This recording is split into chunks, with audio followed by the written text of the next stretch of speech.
तो चलिए शुरू करते हैं आज का नेक्स्ट सेशन।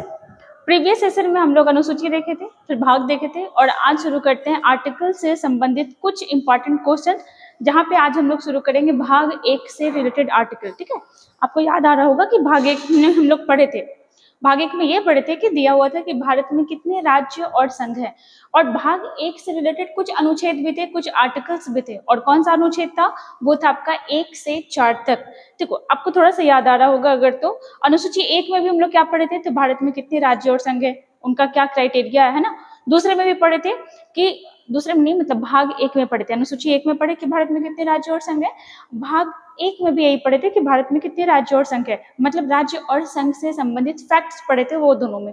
और आपको पता है अनुच्छेद 1 में भी यही पढ़ने को आपको मिलेगा कि भारत में कितने राज्य और संघ है। तो चलो शुरू करते हैं। पहले हम लोग सब्जेक्टिव फॉर्मेट देखेंगे, मतलब कुछ फैक्ट्स देख लेंगे और उसी फैक्ट से संबंधित आपका ऑब्जेक्टिव सेशन देखने वाले हैं। तो ध्यान से सुनिएगा, आपको सुनते सुनते याद आ जाएगा। तो चलो देखते हैं। यहाँ पे देखिएगा, पहले थोड़ा सा हम लोग इसके बारे में डिटेल से देखते हैं। अगर हम लोग चर्चा करें भाग 1 के बारे में, ठीक ना, भाग 1 के बारे में टोटल कितना भाग है हमारे संविधान में, तो हम लोग इसका गहन अध्ययन किए हुए कितना है तो बताओ। अगर आप वहां पे ना गिनती के अनुसार देखते हो तो 25 भाग हो जाएंगे, बट अगर संख्या के अनुसार देखते हो तो कितने अनुच्छेद होंगे, सॉरी कितने भाग होंगे, तो वो आपका 22 ही होगा।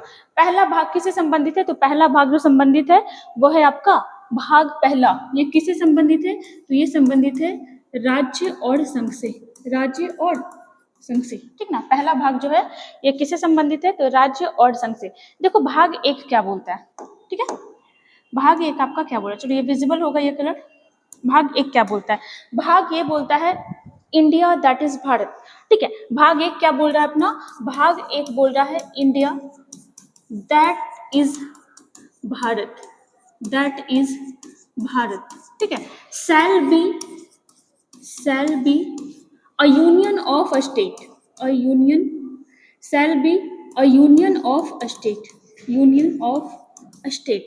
मतलब आपको यहाँ पे क्या बता रहा है भाग एक ये बता रहा है कि हमारा देश जो है, इंडिया इसका नाम है। मतलब यहाँ पे आपको एक चीज और पता चला कि हमारे देश का जो ऑफिशियली नाम है, ठीक है, हमारे देश का जो ऑफिशियली नाम है या फिर कह लो संविधान में चर्चित नाम है, 2 ही नाम है। ठीक है, भले आप इसको आर्यवर्त कहते हो, आप इसको रेवाखंड कहते हो, आप इसको बहुत सारा नाम है, इंतु भी कहा जाता है, भारत माता, बहुत कुछ कहा जाता है ना। तो वैसे लेकिन अगर संविधान में देखें तो इंडिया और भारत 2 नाम ही अपने देश का बताया गया। तो भाग 1 क्या बोल रहा है, India that is Bharat shall be a union of a state. मतलब हमारा देश क्या है, तो एक आपका यूनियन है, और यूनियन को हिंदी में क्या कहेंगे, यूनियन को हिंदी में कहेंगे संघ।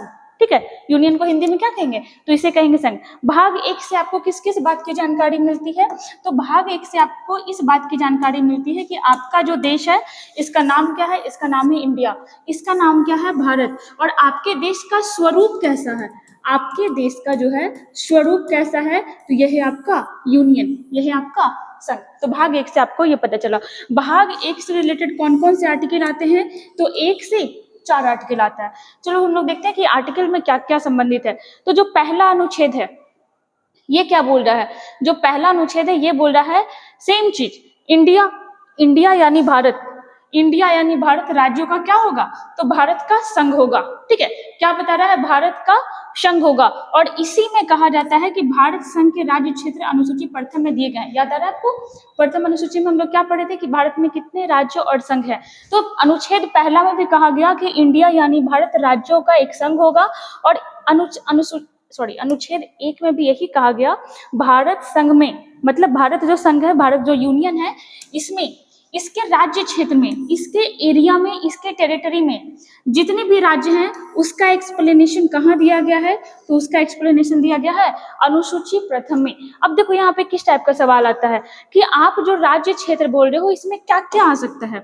आप बोल रहे हो कि भारत का जो राज्य क्षेत्र है इसके बारे में चर्चा कहाँ किया गया, अनुसूची प्रथम में किया गया। तो ये राज्य क्षेत्र में कौन कौन से आएंगे, तो राज्य क्षेत्र में जो होता है ना, ये मेनली 3 टेरिटरी आएगा। कौन कौन सा आएगा, तो देखिएगा राज्य क्षेत्र में पहला तो आपका राज्य आ सकता है ना, भारत में कितने राज्य हैं, तो अभी राज्यों की संख्या कितनी है, 28 है। ठीक है, और क्या आएगा, तो और आपका क्या आ सकता है, यूटी, यूटी जिसको हम लोग क्या कहते हैं, इसे हम लोग कहते हैं केंद्र शासित प्रदेश, केंद्र शासित प्रदेश, यूनियन टेरिटरी, और इसकी संख्या अभी कितनी है, 8 है, ठीक है। और भी कोई आता है राज्य क्षेत्र में? जी हाँ, एक आ सकता है आपका अर्जित क्षेत्र, अर्जित क्षेत्र, ठीक ना, अर्जित क्षेत्र भी आ सकता है। तो राज्य क्षेत्र में मेनली किसको डिफाइन किया गया है? स्टेट को, यूटी को, और आपका अर्जित क्षेत्र को। मान लो कि कोई भी किसी भी और देश का हिस्सा, अपने पड़ोसी देश का कोई हिस्सा भारत में मिलना चाहता है और भारत उसको मिला लेता है, तो वो एक तरीके से क्या हो गया? वो हो गया आपका अर्जित क्षेत्र। तो ये तो हो गया आपका अनुच्छेद 1। अनुच्छेद 1 बोल रहा है इंडिया दैट इज भारत, ये क्या हो जाएगा? Shall be a union of state. उसके बाद आते हैं अनुच्छेद 2 क्या बोलता है, देखना यहाँ पे। अनुच्छेद 2 क्या बोल रहा है यहाँ पे कि संसद विधि बनाकर, देखो हर एक लाइन से क्वेश्चन राइज हो सकता है। अनुच्छेद 2 क्या बोल रहा है? संसद जो है विधि, विधि बोले तो विधि मतलब होता है कानून, विधि बनाकर नए राज्यों का प्रवेश या स्थापना कर सकती है। यहाँ से आपको दो चीज पता चला। क्या पता चला? कि भारत में राज्य निर्माण का जो पावर है, जो शक्ति है, वो किसे दिया गया है? वो दिया गया है संसद को। और संसद का चर्चा किस अनुच्छेद में है? संसद का चर्चा अनुच्छेद 79 में है। संसद जो है कानून बनाकर नए राज्यों का प्रवेश या स्थापना कर सकती है। नए राज्य मतलब क्या? तो नए राज्य मतलब वह क्षेत्र जो अभी भारत का हिस्सा नहीं है, वह क्षेत्र जो अभी भारत का हिस्सा नहीं है, ठीक है। वह क्षेत्र जो अभी भारत का हिस्सा नहीं है, वो हो गया। तो आप बोलोगे क्या आप ऐसे मिला सकते हो? जी हाँ, मैं मिला है। चलो एग्जाम्पल के रूप में देखते हैं किसको मिला गया। जैसे आप देखो सिक्किम, ठीक है, सिक्किम, सिक्किम को क्या किया गया? तो यहाँ पे देखिएगा सिक्किम को 35वां संशोधन 1974 के द्वारा क्या किया गया? इसको सह राज्य बनाया गया, सह राज्य बनाया गया। और साथ में सिक्किम को जो है कहाँ पर जगह दिया गया था? अनुच्छेद 2A में जगह दिया था। फिर से सुनिएगा, आपको क्या बोल रहा है कि नए राज्य का प्रवेश, मतलब सिक्किम भारत का हिस्सा नहीं था, नहीं था। आपको पता है सिक्किम में जो है आपका चोग्याल वंश का शासन चल रहा था, चोग्याल वंश का, ठीक है, चोग्याल वंश का। और ये भारत में मिलना चाहता था, लेकिन यह भारत में मिल करके मिलने से पहले देखना चाहता था क्या वो भारत के साथ कंफर्टेबल होगा या नहीं होगा। तो इसलिए पहले वह सह राज्य बना, ठीक है। क्या बना? सह राज्य बना। और सह राज्य बना तो इसके लिए एक आर्टिकल जोड़ा गया 2 का A। और जब ये भारत में रह लिया, जब इसको लगा कि हाँ भाई कंफर्टेबल है, तो फिर अगले ही साल 36वां संशोधन किया गया 1975 में। और इसके तहत क्या किया गया? अनुच्छेद 2A को खत्म कर दिया गया, अनुच्छेद 2A को खत्म कर दिया गया। और यह भारत का पूर्ण राज्य बन गया। कैसा राज्य बन गया? पूर्ण राज्य। कब बना? 16 मई 1975 को बना। और कितने नंबर का राज्य बना बताओ?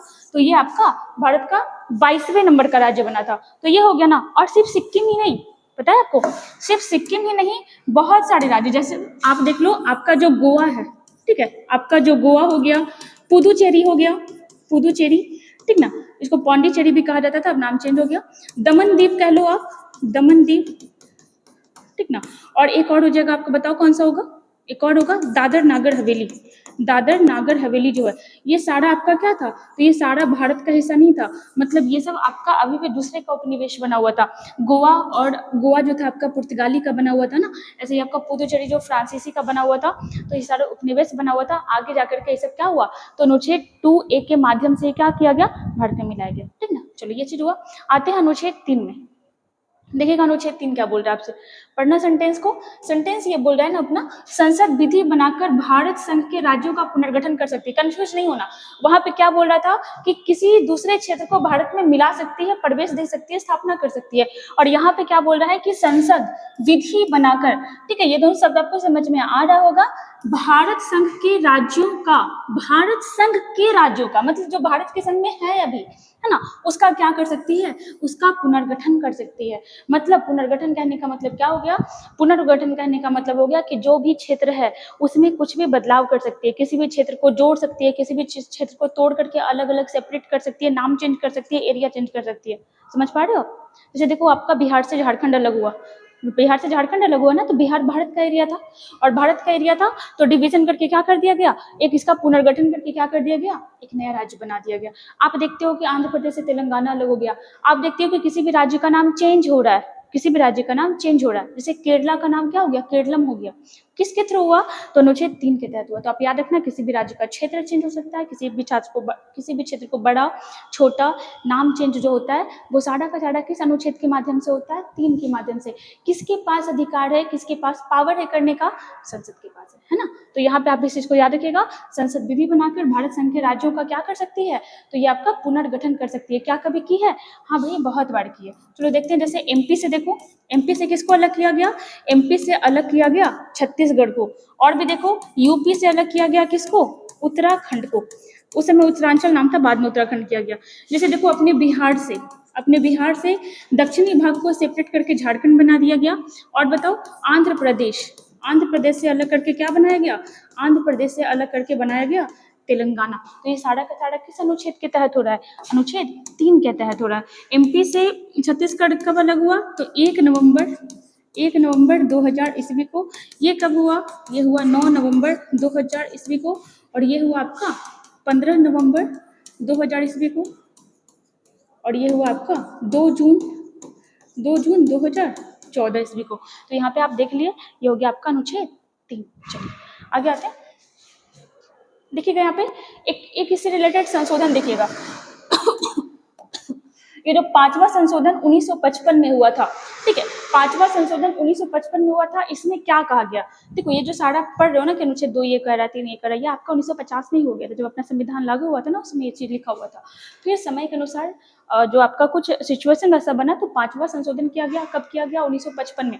और ये क्या कहा गया कि भाई ये जो आप जो भी राज्य में चेंज कर रहे हो ना, ये राष्ट्रपति की पूर्व अनुमति के बाद ही होगा, ठीक है, राष्ट्रपति की पूर्व अनुमति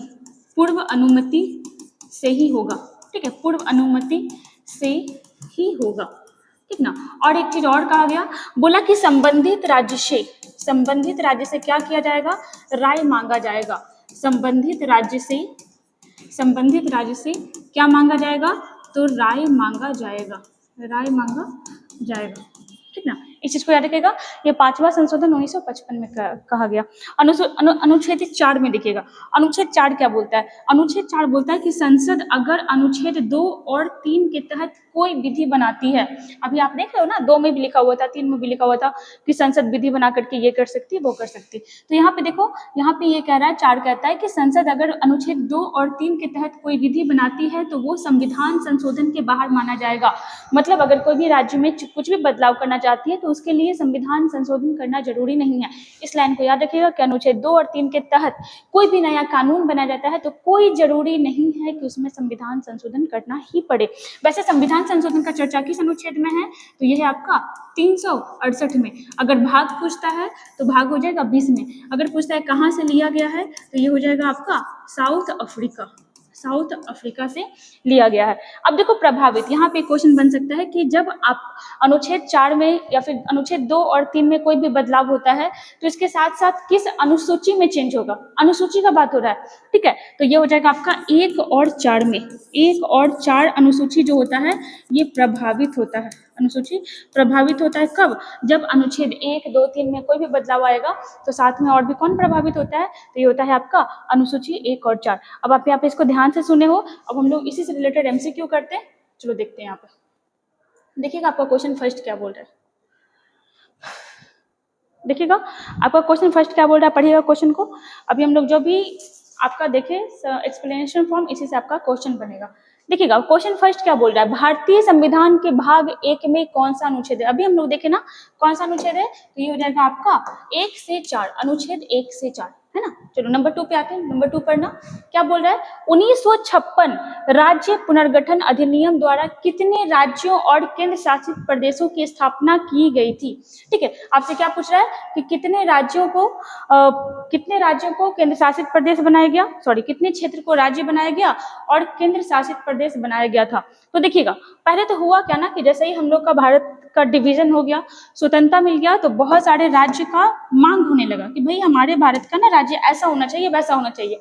मैक्सिमम लोग का जो डिमांड था ना, उनका कहना था कि भारत को भाषाई आधार पर बांट के अलग अलग राज्य का निर्माण कर लो, और उसके लिए कई समितियों का गठन किया गया। मांग बहुत ज्यादा हो रहा था, सबसे ज्यादा जो मांग हो रहा था वो तेलुगु बेल्ट में हो रहा था, मतलब साउथ के रीजन में ज्यादा हो रहा था, और इसके लिए कई कमेटी का भी गठन किया गया था। सबसे पहले जो गठन किया गया था वो कौन सा कमेटी था, तो वो था आपका धर कमेटी, धर आयोग, ठीक है, धर आयोग। इसका स्थापना कब हुआ था, जून 1948 में, जून 1948 में। इसने कहा कि नहीं भाई, भाषा के आधार पर राज्य नहीं बनना चाहिए। आगे जाके एक और कमेटी बना, जेबीपी कमेटी, ठीक है, जेबीपी कमेटी या जेबीपी आयोग एक ही चीज हो गया। ये कब बना, दिसंबर 1948 में। ये भी बोला कि नहीं भाई, भाषा के आधार पर राज्य बनना बिल्कुल भी सही नहीं होगा, ठीक है। और फिर बहुत ज्यादा विद्रोह होने लगा, बहुत ज्यादा। 1948 में जब जेबीपी कमेटी का भी निर्माण हुआ, और उसने भी कह दिया कि नहीं, भाषा के आधार पर राज्य का निर्माण करना सही नहीं होगा, है ना। इन लोग क्या मांग कर रहे थे, इन लोग मांग कर रहे थे एक भाषा एक राज्य, जो बिल्कुल भी सही नहीं था। उसके बाद फिर हम लोग पढ़ेंगे आगे वाले क्वेश्चन में कि कैसे साउथ में एक नेता उभर करके आया जिसने भूख हड़ताल किया, जिसकी मृत्यु हो गई, और उस वजह से क्या हुआ कि भारत में बहुत ज्यादा विद्रोह फैलने लग गया। तो फिर आगे जा करके एक और कमेटी का गठन किया गया, फजल अली आयोग, फजल अली आयोग, जिसमें मुख्यतः 3 मेंबर थे। और इसका गठन कब किया गया, आप बताओ। फजल अली आयोग जो है, इसका गठन कब किया गया था, तो इसका गठन किया गया था दिसंबर 1953 में। और इसी के आधार पर एक आपका आयोग बना, राज्य पुनर्गठन आयोग। इसी के जो सिफारिश किया गया ना इनके रिपोर्ट में, जो कहा गया, उस आधार पर राज्य पुनर्गठन आयोग, ठीक है। और इसके आधार पर क्या बोला गया, इसके आधार पर किया गया कि भारत में 14 राज्य और 6 केंद्र शासित प्रदेश बनाए गए। क्या बनाया गया, 14 स्टेट बनाया गया और 6 यूटी बनाया गया, ठीक ना। तो यहाँ पे आंसर देख लो क्या हो जाएगा, 14 राज्य 6 केंद्र शासित प्रदेश, 14 राज्य और 6 क्या हो जाएगा, केंद्र शासित प्रदेश। अगर केंद्र शासित प्रदेश में देखें तो 3 राज्य ऐसे थे जो आगे जाकर के क्या बने, 3 राज्य 3 केंद्र शासित प्रदेश ऐसे थे जो आगे जाके क्या बन गए, तो ये राज्य बन गए। देखिएगा कौन कौन हो जाएगा, तो एक तो हो जाएगा आपका हिमाचल प्रदेश, ठीक है, मणिपुर, हिमाचल प्रदेश, मणिपुर और हो जाएगा एक आपका त्रिपुरा। आज के टाइम में बताओ ये क्या है, ये राज्य है ना। तो ये भी आपका क्या था, यूटी था। साथ में आप देख लो दिल्ली हो जाएगा, दिल्ली, ठीक है, अंडमान निकोबार, और एक हो जाएगा लक्काद्वीप, जो अभी के टाइम में क्या कहलाता है, ये 3-4 द्वीप का ग्रुप था और सब पूरा का पूरा समूह था। ये 6 के 6 क्या थे, तो ये 6 के 6 आपके क्या थे, ये आपका यूटी था। तो इसका आंसर क्या हो जाएगा, ऑप्शन नंबर ए। चलो 2 में आते हैं, देखिएगा आंध्र प्रदेश को एक भाषाई राज्य के रूप में कब बनाया गया। देखो हुआ क्या ना कि जैसे ही अपना देश आजाद हुआ था, तो आंध्र प्रदेश में क्या हुआ ना कि एक नेता थे 1952 में, ठीक है, एक नेता थे जिनका नाम था पोट्टी श्री रामल्लू, पोट्टी श्री रामल्लू, ठीक है। इन्हीं के नेतृत्व में पूरा का पूरा क्या चल रहा था, भूख हड़ताल चल रहा था। किस लिए, तो भाषा के आधार पर राज्य के निर्माण के लिए। और हुआ क्या कि ये 56 दिन तक क्या रह गए, भूख हड़ताल पे रह गए, और इसी वजह से इनकी क्या हो गई, मृत्यु हो गई। और जब इनकी मृत्यु हो गई तो फिर क्या हो गया कि बहुत ज्यादा विद्रोह फैलने लगा, बहुत ज्यादा सरकार को क्रिटिसाइज किया जाने लगा, और इसी वजह से आनंद फानंद में क्या किया गया, तो 1 अक्टूबर 1953 को, 1 अक्टूबर 1953 को आंध्र प्रदेश को क्या बना दिया गया, राज्य बना दिया गया। ऑप्शन नंबर क्या हो जाएगा, बी हो जाएगा, ठीक है। यहाँ पे आंसर क्या हो जाएगा, ऑप्शन नंबर बी। नेक्स्ट में आइएगा, भारतीय संविधान के अनुच्छेद में भारत का वर्णन है, क्या बोला गया था बताओ, India that is Bharat shall be a union of a state, मतलब इंडिया और भारत का चर्चा किया गया। तो shall be a union of a state, मतलब राज्यों का क्या होगा, संघ होगा। ऑप्शन नंबर क्या हो जाएगा, सी हो जाएगा। नेक्स्ट में आइएगा, निम्नलिखित में से कौन सा भारत का नया राज्य है, मतलब आपसे नवीनतम पूछा। ये सारा का सारा क्वेश्चन प्रीवियस ईयर क्वेश्चन है, ठीक है, याद रखिएगा सारा का सारा प्रीवियस ईयर क्वेश्चन है, रिसेंट में ही है। आपसे पूछा ना कि निम्नलिखित में से भारत का कौन सा राज्य सबसे नया, आपसे अगर अभी सवाल करता है कि भारत का कौन सा राज्य सबसे पुराना है, पुराना कहने का मतलब समझ रहे हो, सबसे पहले कौन सा राज्य बना, तो अभी हम लोग देखें ना 1 अक्टूबर 1953 को ही आपका आंध्र प्रदेश का गठन कर दिया गया था, मतलब सबसे पहले कौन बना, आंध्र प्रदेश बना। और अभी 2024 में हम लोग चल रहे हैं, और अभी नवीनतम कौन बना है, तो 2019 में बना था, याद आ रहा है आपका, 2 जून 2014 को बना था, 19 में नहीं 2014 को। और कौन सा राज्य बना था, तो ये बना था आपका तेलंगाना, ठीक है। कब बना था, तो 2 जून 2014 को। किससे अलग हुआ था, तो आंध्र प्रदेश से अलग हुआ था। आंसर क्या हो जाएगा, ऑप्शन नंबर सी, ठीक ना। इसका आंसर क्या हो जाएगा, ये हो जाएगा ऑप्शन नंबर सी, इस चीज को याद रखिएगा। वही अगर देखें यहाँ पे, तो देखो झारखंड का निर्माण कब हुआ था, 15 नवंबर 2000 ईस्वी को।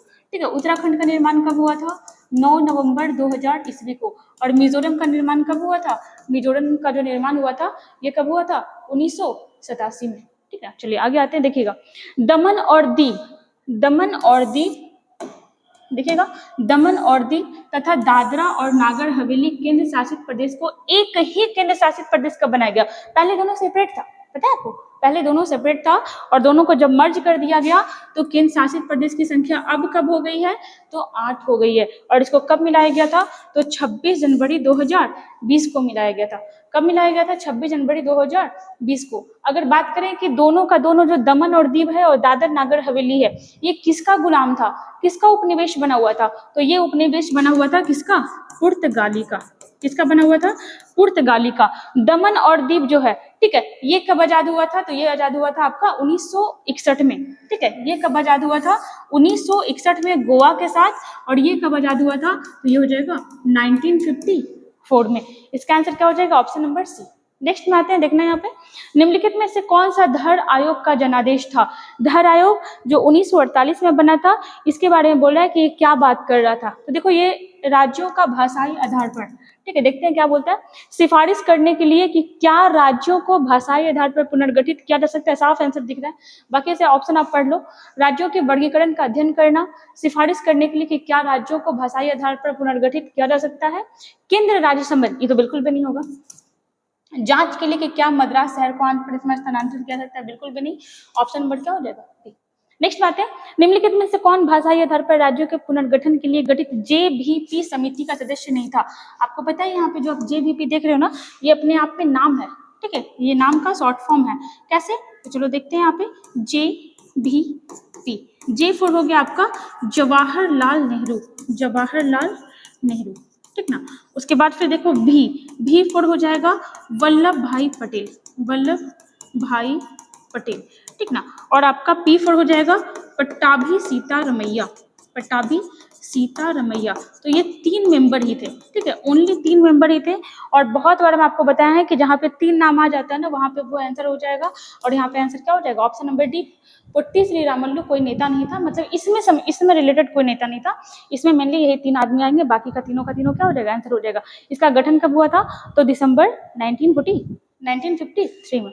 नेक्स्ट में आएगा, भारत के संविधान में प्रदत्त हमारे देश का नाम क्या है? हमारे देश का क्या नाम दिया गया था? इंडिया दैट इज भारत, मतलब इंडिया भी नाम है और भारत भी नाम है। ऑप्शन नंबर सी।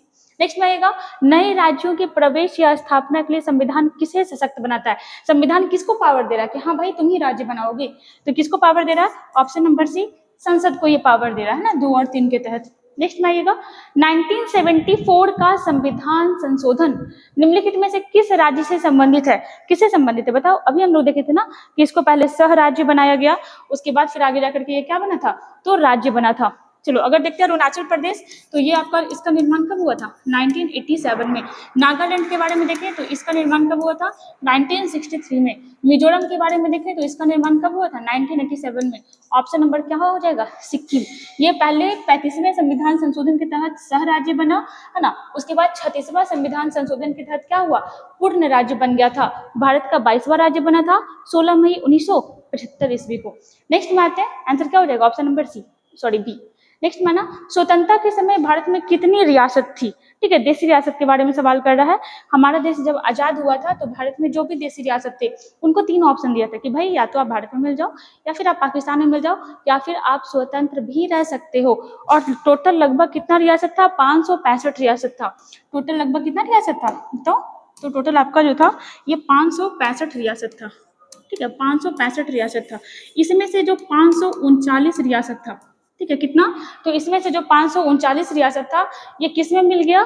तो ये भारत में मिल गया, ठीक है, भारत में मिल गया या मिला लिया गया, है ना। कहा जाता है सरदार वल्लभ भाई पटेल के बारे में कि एक हाथ में डंडा और एक हाथ में गाजर लेके चलते थे, कि भाई जो मिल गया प्यार से उसको गाजर खिला दो, मुंह मीठा करा लो, और जो नहीं मिला फिर डंडा का पड़े हुआ। आप कर सकते हो जैसे करना चाहते हो। तो 539 देशी रियासत को भारत में मिला लिया गया था। उसके बाद 23 देशी रियासत ऐसे थे जो पाकिस्तान में भी मिले थे, ठीक है। और कितना हो गया? फिर बचा हुआ था 3, और 3 जो था ये बहुत नखरा कर रहा था। कौन कौन था बताओ? ये कहीं भी नहीं मिला, और ये कहाँ रहना चाहता था? तो ये स्वतंत्र रहना चाहता था। कौन कौन था? तो एक तो था जूनागढ़, जो कहाँ पड़ता है? गुजरात में। एक था आपका बताओ, एक क्या हो जाएगा, एक हो जाएगा हैदराबाद, है ना, हैदराबाद, और एक हो जाएगा जम्मू कश्मीर, राजा हरि सिंह। तो 3 क्षेत्र ऐसे थे। आंसर क्या हो जाएगा, ऑप्शन नंबर सी। तो नेक्स्ट में आते हैं, देखो सेम ही क्वेश्चन दोबारा अगर नेक्स्ट में आते हैं। राष्ट्रीय अंतरिम सरकार में, इंटरिम सरकार के बारे में बात कर रहा है, अंतरिम सरकार, राष्ट्रीय अंतरिम सरकार में रियासतों का विभाग किसे दिया गया था? जाहिर सी बात है कि जिसके बाजुओं में दम था, जो बहुत पावरफुल थे, है ना, जो लोगों को कन्विंस कर सकते थे हर तरीके से, उसको ही रियासत मंत्रालय का अध्यक्ष बनाया गया था, मंत्री बनाया गया था। किसके बारे में बात कर रहे हैं? The iron man of India, Sardar Vallabhbhai Patel जी के बारे में। तो यहाँ पे आंसर क्या हो जाएगा, सरदार वल्लभ भाई पटेल। और जो बीपी मेनन थे ना, वो क्या थे, तो ये इनके सचिव रहे थे। नेक्स्ट में आते हैं, देखना, भारत का लौह पुरुष किसे कहा जाता है? तो देखो इनका पता है, इनका नाम था वल्लभ भाई पटेल, इनके नाम के आगे सरदार जोड़ा गया था। कब जोड़ा गया था? बारदोली सत्याग्रह 1928 के बाद वहां की महिलाओं ने महात्मा गांधी के कहने पर वल्लभ भाई पटेल के नाम के आगे कौन सा शब्द जोड़ा? सरदार शब्द जोड़ा था। और ये बहुत ही पावरफुल इंसान थे, बहुत कन्विंस करने वाले पुरुष थे, और इनको क्या कहा जाता है, तो भारत का लौह पुरुष कहा जाता है। इन्हीं की मूर्ति बनाई गई है भारत में, स्टैचू ऑफ, बताओ, स्टैचू ऑफ यूनिटी के नाम से, है ना। आंसर क्या हो जाएगा, तो वल्लभ भाई पटेल हो जाएगा। इनको क्या कहा जाता है? इनको सरदार कहा जाता है, इनको भारत का लौह पुरुष कहा जाता है। एम.के. गांधी के बारे में देखें तो इनको बापू भी कहा जाता है, इनको राष्ट्रपिता भी कहा जाता है। क्या लिखा हुआ, राष्ट्रपिता, इनको बापू भी कहा जाता है और इनको राष्ट्रपिता भी कहा जाता है। राष्ट्रपिता, थोड़ा हर्ष दीर्घ देख लेना भाई।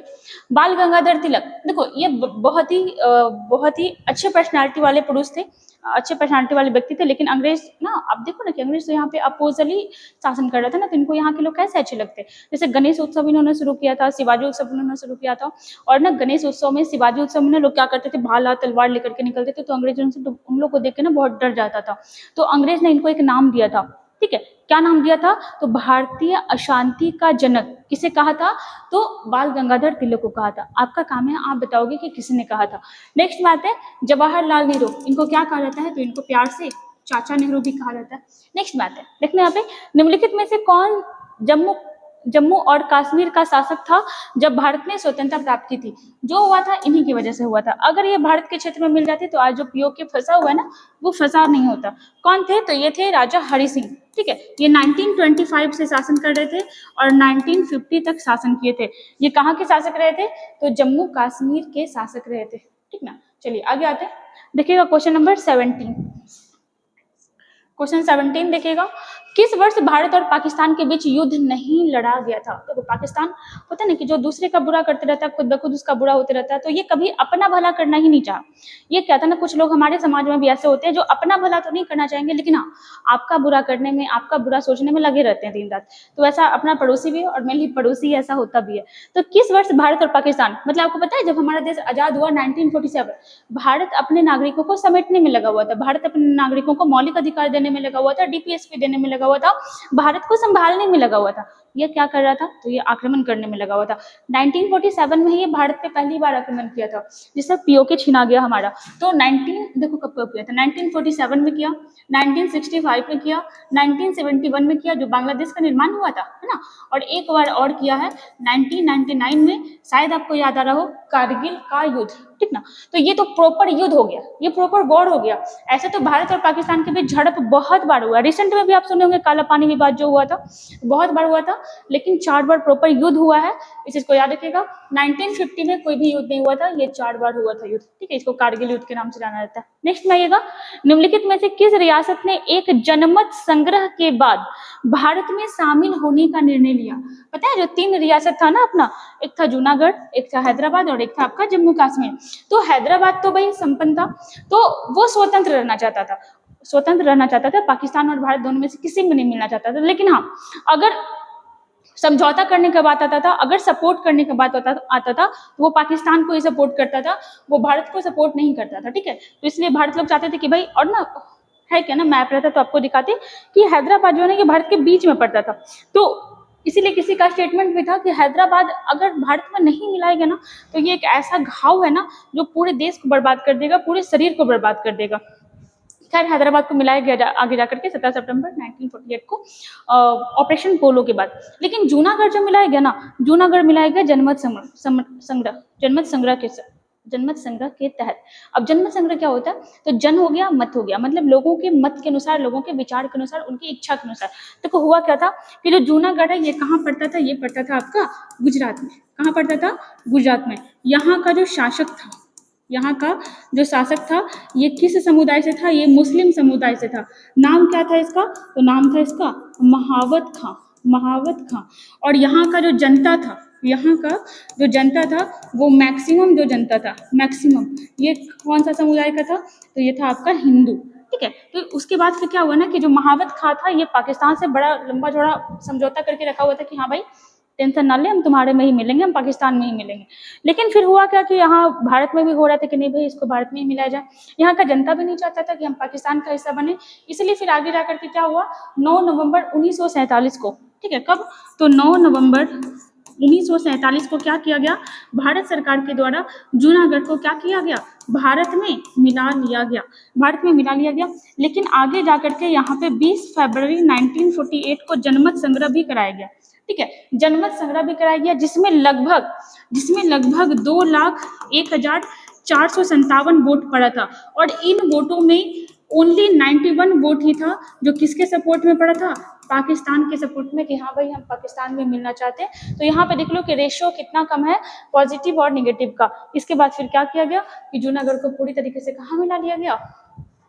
तो अपने भारत में मिला लिया गया। नेक्स्ट में आते हैं, देखो यहाँ पे 1956 राज्य पुनर्गठन अधिनियम द्वारा कितने राज्यों और केंद्र शासित प्रदेशों की स्थापना की गई थी? हो चुका नहीं क्वेश्चन अपना, 14 राज्य और 6 यूटी। नेक्स्ट में आना, निम्नलिखित में से कौन सा राज्य वर्ष 2000 में नहीं बना? 2000 में 3 राज्य बना था। कौन कौन बना था? तो एक बना था छत्तीसगढ़, एक बना था आपका झारखंड, और कौन बना था बताओ? एक आपका बना था उत्तराखंड बना था, है ना, एक बना था आपका उत्तराखंड और एक बना था आपका झारखंड बना था। तीनों का बना था तो 2000 ईस्वी में बना था।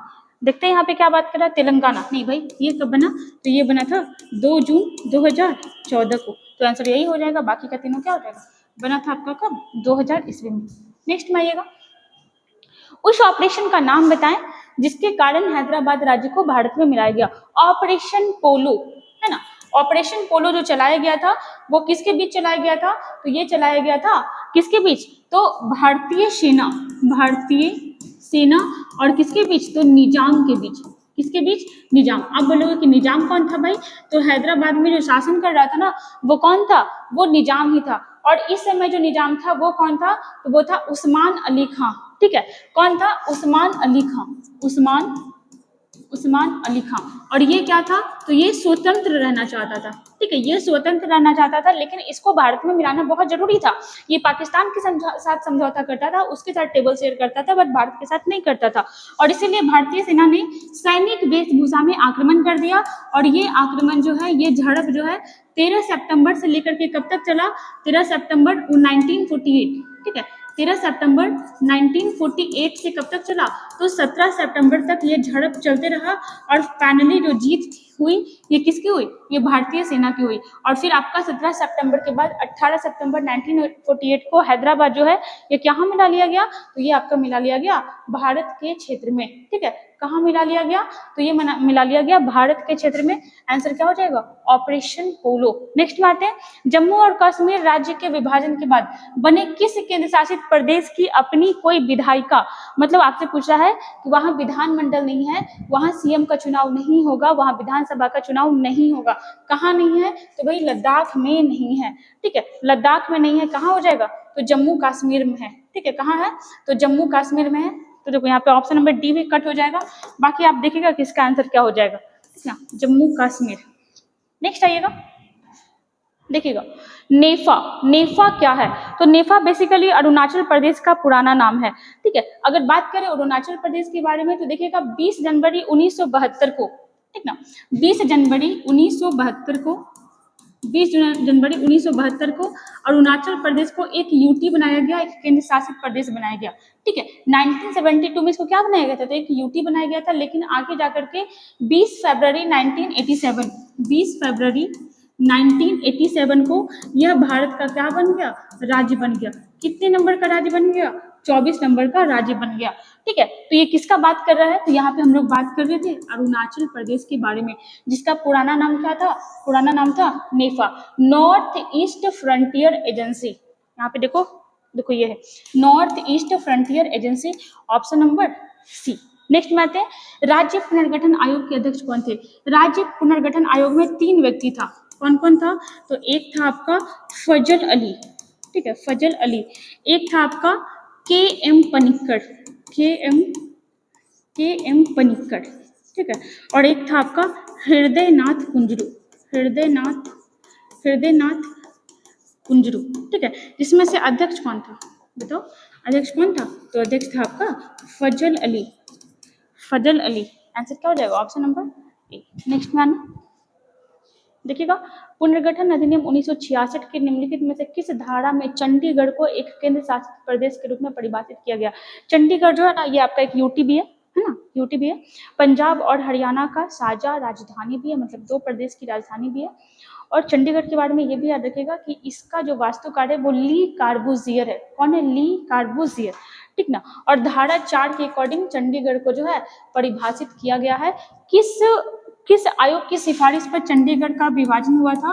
तो 1966 में एक आयोग का निर्माण हुआ था, दैट इज शाह आयोग, शाह आयोग। उसी के सिफारिश पर क्या हुआ था? तो ये सब काम किया गया था, ठीक ना। इसका आंसर क्या हो जाएगा? तो इसका आंसर हो जाएगा क्या? Option number C. नेक्स्ट में आएगा मणिपुर, मेघालय और त्रिपुरा के तहत किसके तहत राज्य बना? सवाल कर रहा है कि मणिपुर, मेघालय और त्रिपुरा किस एक्ट के तहत राज्य बना था? तो ये हो जाएगा उत्तर पूर्वी क्षेत्र अधिनियम 1971 के आधार पर इन तीनों को राज्य बनाया गया। और कब बनाया गया था तीनों को राज्य? तो ये बनाया गया था 1972 में। कब बनाया गया था? 1972 में। यहाँ पे आंसर हो जाएगा ऑप्शन नंबर ए। सारा प्रीवियस ईयर क्वेश्चन है। किस वर्ष में गोवा को पूर्ण राज्य का दर्जा मिला था? देखो गोवा जो है ये पहले तो पुर्तगाली के अंडर में था। 19 दिसंबर 1961 को ये आजाद हुआ, 19 दिसंबर 1961 को आजाद हुआ। इसके साथ दमन दीव भी आजाद हुआ था। और पता है दोनों को उस दिन क्या कर दिया गया? दोनों को बना दिया गया यूटी। दमन दीव को भी यूटी बनाया गया, गोवा को भी यूटी बनाया गया। लेकिन आगे जाकर के गोवा को 30 मई 1987 को 30 मई 1987 को क्या बना दिया गया? पूर्ण राज्य बना दिया गया। और दमन द्वीप को वैसे ही क्या छोड़ दिया गया? यूटी बना हुआ ही छोड़ दिया गया। तो यहाँ पे आंसर क्या हो जाएगा? Option number B. चलिए नेक्स्ट में आते हैं। अच्छा, ये जो आपका अरुणाचल प्रदेश था ये 24वें नंबर का राज्य बना था। और ये कितने नंबर का राज्य बना था? गोवा, ये बना था 25वें नंबर का। नेक्स्ट में देखते हैं, आई थिंक लास्ट क्वेश्चन होगा। गोवा मुक्ति दिवस हर साल कब मनाया जाता है? तो 19 दिसंबर को मनाया जाता है। ऑपरेशन विजय के तहत गोवा को आजाद कराया गया था पुर्तगालियों से। नेक्स्ट में आइएगा, निम्नलिखित में से किसे आंध्र केसरी के नाम से जाना जाता है? यहाँ पे सवाल कर रहा है कि आंध्र केसरी के नाम से किसे जाना जाता है। चलो देखते हैं यहाँ पे क्या पूछ रहा है आपसे। आंध्र केसरी, तो आंध्र केसरी के नाम से जाना जाता है टी प्रकाशम को। आंध्र केसरी, टी प्रकाशम, ठीक है, टी प्रकाशम। अगर आपसे पूछता है बिहार केसरी, बिहार केसरी, तो आप क्या लिखेगा? श्री कृष्ण सिंह, श्री कृष्ण सिंह को जाना जाता है बिहार केसरी के नाम से। अगर आपसे सवाल करता है बंगाल केसरी, तो बंगाल केसरी के नाम से जाना जाता है आशुतोष मुखर्जी को, आशुतोष मुखर्जी। अगर आपसे सवाल करता है पंजाब केसरी, तो पंजाब केसरी क्या हो जाएगा? तो ये हो जाएगा लाला लाजपत राय, लाला लाजपत राय, ठीक ना। और भी आप देख लो, और भी होगा हरियाणा केसरी, हरियाणा केसरी, तो ये हो जाएगा पंडित नेखीराम शर्मा, पंडित नेखीराम शर्मा। आप बताइए एक और कोई केसरी छूटा? ठीक है, आंध्र केसरी, बिहार केसरी, बंगाल केसरी, पंजाब केसरी, हरियाणा केसरी। और देख लीजिएगा यहाँ पे राजस्थान केसरी, ठीक है, राजस्थान केसरी, तो ये हो जाएंगे वही केसरी सिंह, राजस्थान केसरी, तो ये हो जाएंगे केसरी सिंह, केसरी सिंह, ठीक है। आंसर लगा लीजिएगा आप लोग, बैक करिएगा, देखिएगा ये वाला क्वेश्चन कहाँ पे आएगा। चलो कर ही लेते हैं, चलो उठाओ। आंसर क्या हो जाएगा? देख लो यहाँ पे टी प्रकाशम है ना। ऑप्शन नंबर क्या हो जाएगा? 1 हो जाएगा। नेक्स्ट में देखिएगा, वयोवृद्ध गांधीवादी नेता मुफ्ती श्री रामल्लू ने 1952 में निम्नलिखित में से किस राज्य के गठन की मांग को लेकर भूख हड़ताल की थी? तो आंध्र प्रदेश को लेकर के मांग हो रहा था, 56 दिन का भूख हड़ताल हुआ था, उसके बाद मृत्यु हो गया था और उसके बाद अक्टूबर 1953 को क्या बनाया गया? तो आपका आंध्र प्रदेश का निर्माण कर लिया गया था। और क्वेश्चन है, चलो अपना क्वेश्चन कंप्लीट हुआ। कितना क्वेश्चन हम लोग किया? आई थिंक 30 क्वेश्चन किए थे ना। चलिए, तो ये आपका लगभग इतना, आप अगर ध्यान से पढ़ लोगे तो मैक्सिमम आपका प्रीवियस क्वेश्चन है। कुछ क्वेश्चन हो सकते हैं कि मे भी छूटा होगा, बट यहाँ पे अपना मैक्सिमम क्वेश्चन कवर अप हो गया। तो ऐसे ही बने रहिए हमारे साथ। अभी हम लोग के क्लास में मौलिक अधिकार तक हो गया, तो कोशिश ये किया जा रहा है कि मौलिक अधिकार तक अगर वीडियो बना के प्रॉपर डाल दिया जाता है तो फिर क्लास और वीडियो में लगातार हम लोग समान चलते रहेंगे, तो अपने लिए बेटर होगा। अशिटिक जी का भी वीडियो बन रहा है, वो भी लगातार आते ही रहेगा। ठीक है, बने रहिए हमारे साथ, मिलते हैं फिर नेक्स्ट वीडियो में।